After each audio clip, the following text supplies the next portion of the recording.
This is the interior before, the ugly tan interior. Parts of it have been removed, but you kind of get the feeling of what this interior used to look like before. Every single part of it was completely tan, except for the top of the dash and the steering wheel were pretty much black. The rest we had to remove and basically take out to change or modify or dye.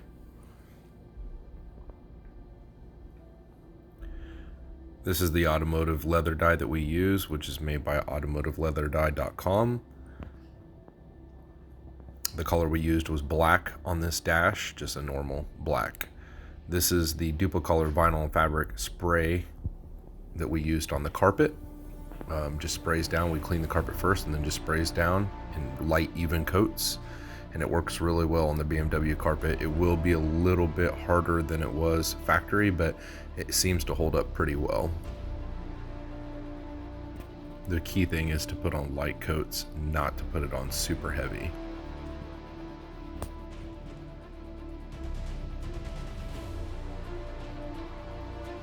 This is the M3 center console that we did the swap on. It came in gray. We dyed it red again with the automotive leather dye. This is an actual Indianapolis red that we chose to go with on the whole interior, including the center console.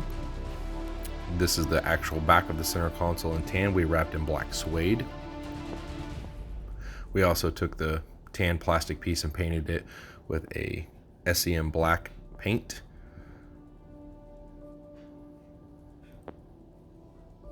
We actually removed and put in the new center console. This center console I bought was actually black already, so we didn't have to paint it. We took all the trim out and wrapped it in brushed aluminum as well, and the side caps on the dash we did in black suede.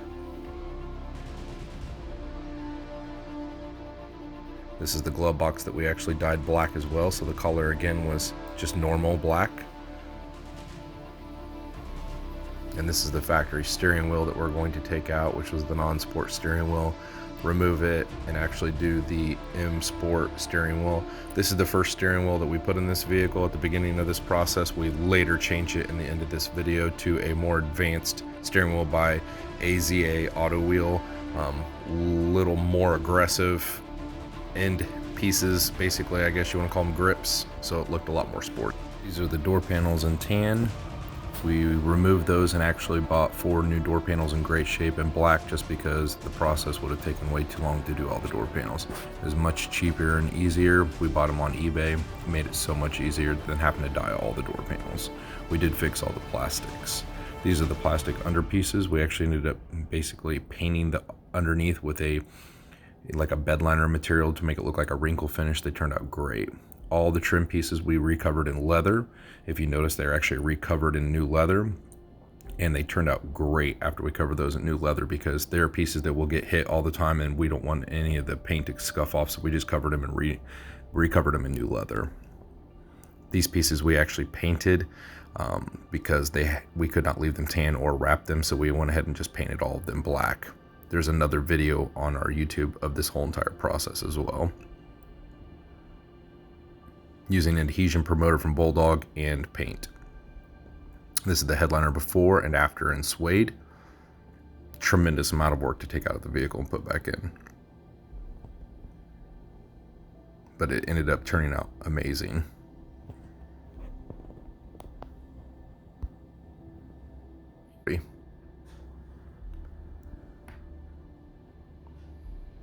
On the seats, we used the automotive leather dye again.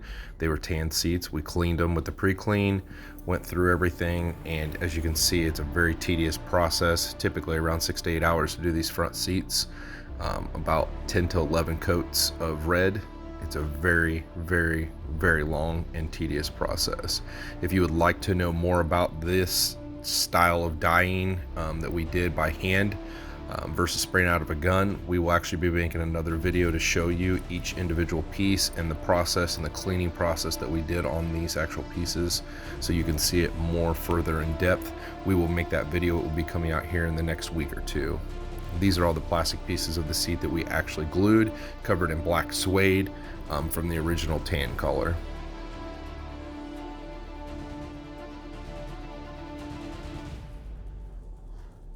I definitely recommend going with a higher grade suede, not the cheap stuff.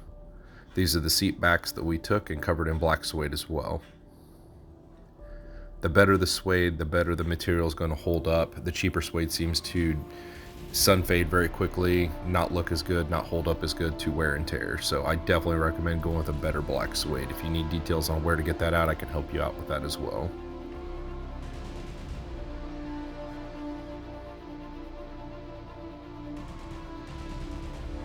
The seat backs turned out very nice, especially we didn't know what they were going to look like. This is actually what the dash looked like after we were completed with everything before we put the AVINUSA unit in. This is before we cut it, and we put down our template basically to cut out a hole in the dash, which was very difficult. And then this is after the AVINUSA unit was installed. Probably about a 4 to 6 hour install on everything between wiring, but we have another video on our YouTube channel that shows the whole entire process, part 1, and we actually have a part 2 as well. Again, we use the leather automotive die on the rest of the pieces in the interior, including the back seats and other smaller parts. So this is going to show you kind of the process of what we did with the back seat.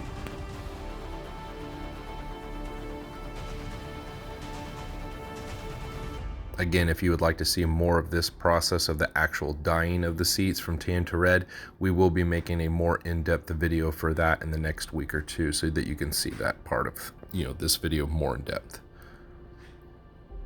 This is the red carbon fiber piece that we put on, but we actually changed that out and went with the brushed black. But this is the new steering wheel that we went with from AZA Auto Wheel.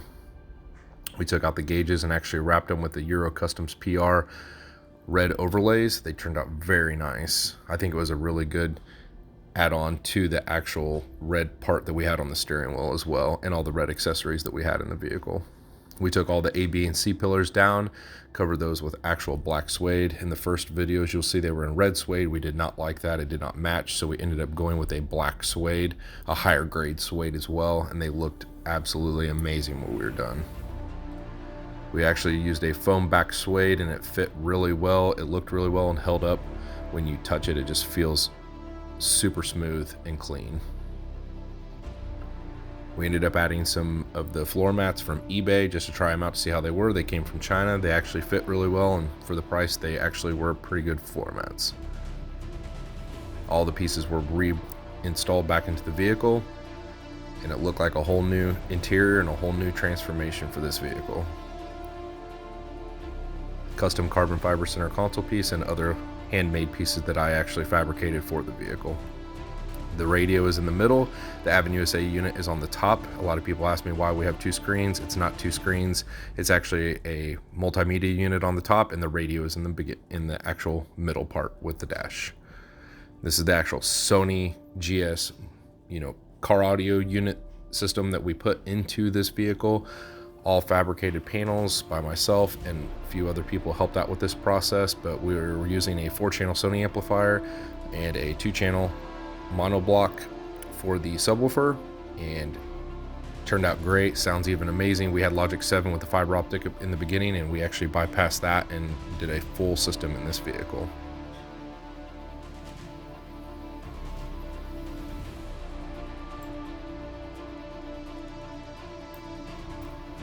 All the panels were handcrafted by myself and a few other people.